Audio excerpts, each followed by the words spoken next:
বিশ্বের সবচেয়ে সুরক্ষিত ব্যাংকিং প্রতিষ্ঠান হিসেবে সুনাম রয়েছে সুইজারল্যান্ডের বিভিন্ন আর্থিক প্রতিষ্ঠানের। এদের মধ্যে ক্রেডিট সুইস ব্যাংক অন্যতম। 2022 সালে ফাঁস হওয়া সুইস সিক্রেটসে বিশ্বের অনেক দেশের সঙ্গে বেশ কিছু বাংলাদেশের সুইস ব্যাংকে বিপুল পরিমাণ অর্থ জমার তথ্য প্রকাশে আসে।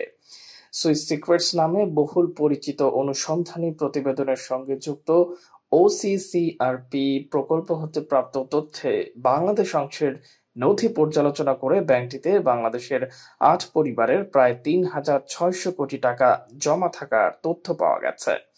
অনুসন্ধানে দেখা গেছে ব্যাংকটিতে এসব পরিবারের অন্তত 68টি অ্যাকাউন্ট রয়েছে। এই ব্যাংক হিসাবগুলোতে $261.9 মিলিয়ন বা 26.19 কোটি সুইস ফ্রাঙ্ক বিভিন্ন সময়ে গচ্ছিত ছিল। পাশাপাশি ব্যাংক হিসাবগুলো থেকে মাঝে মধ্যে টাকা উত্তোলন ও জমাদানের তথ্য পাওয়া গেছে।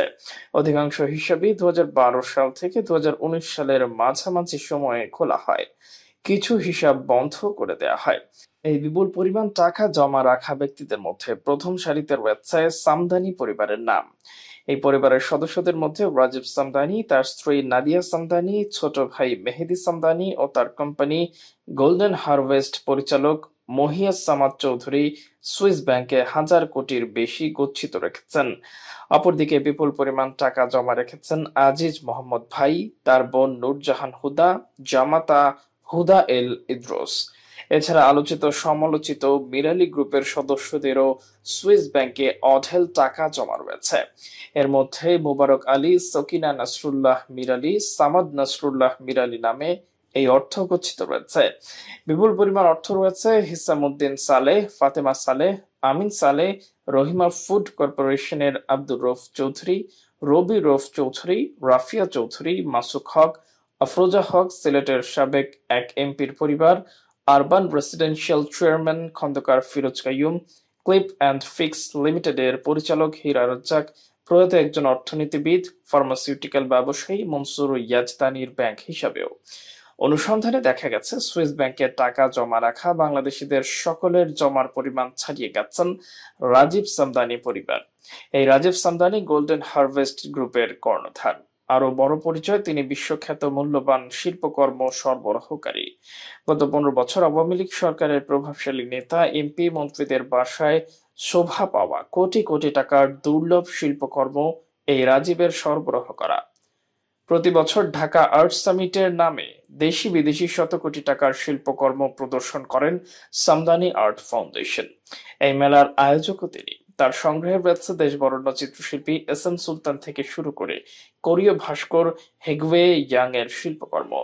5 আগস্ট আওয়ামী লীগ সরকারের পতনের পরে শেখ রেহানার গাজীপুরের বাড়ি ও গুলশানে একজন উপদেষ্টার বাড়িতে অগ্নিসংযোগ ও লুটপাটের ঘটনা ঘটে। তখন সেখান থেকে মূল্যবান শিল্পকর্ম লুট হয়। এসব শিল্পকর্ম রাজীব সামদানির সরবরাহ করা ছিল।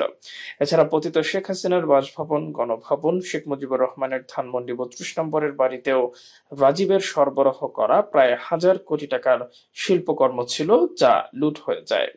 তিনি প্রতিমন্ত্রী নসরুল হামিদ বিপুর ঘনিষ্ঠ বন্ধু। জানা গেছে রাজীবের প্রতিষ্ঠান গোল্ডেন হারভেস্ট এগ্রো ইন্ডাস্ট্রিজের স্বল্প ও দীর্ঘমেয়াদী 215 কোটি টাকার ব্যাংক ঋণ রয়েছে। অনুসন্ধানে দেখা গেছে সুইস ব্যাংকে সামদানি পরিবারের মোট 11টি ব্যাংক হিসাব রয়েছে। এসব ব্যাংক হিসেবে 5,61,42,771 সুইস ফ্রাঙ্ক গচ্ছিত আছে বাংলাদেশি টাকায়, যার পরিমাণ 757,92,74,085 টাকা। এর মধ্যে রাজীব সামদানির ব্যাংক হিসাবে রয়েছে 1,11,93,059 সুইস ফ্রাঙ্ক। স্ত্রী নাদিয়া সামদানির ব্যাংক হিসাবে আছে 1,11,93,059 সুইস ফ্রাঙ্ক। গোল্ডেন হারভেস্টের পরিচালক মহিয়াজ সামাদের ব্যাংক হিসাবে আছে 2,23,86,118 সুইস ফ্রাঙ্ক। ছোট ভাই মেহেদি সামদানির ব্যাংক হিসাবে আছে 1,11,93,059 সুইস ফ্রাঙ্ক। আলোচিত সুইস ব্যাংকে টাকা জমা রাখায় পিছিয়ে নেই আজিজ মোহাম্মদ ভাই পরিবার।